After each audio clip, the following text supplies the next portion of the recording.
Never hardcode passwords or API keys inside docker-compose.yml or Docker files. Once committed to Git, those credentials are in the history permanently. Even if you delete the file later, the secret can still be extracted from older commits. The safe approach: write all secrets into a .env file. Reference it with the env file key in your compose services and add .env to your gitignore file. One line in gitignore keeps credentials out of version control forever.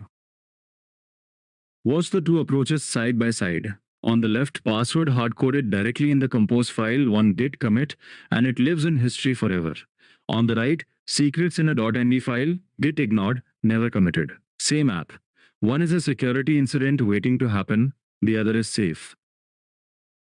Docker compose ps shows the status of every service in your compose file, which containers are running, which have exited, and their exposed ports. Restarting a single service without affecting the others. Only the API fetcher container is cycled, the database and ETL processor keep running. Log this in.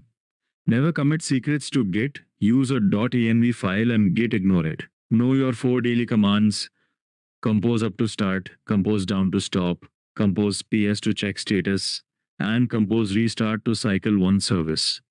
Credentials in Git history are permanent. Keep them out.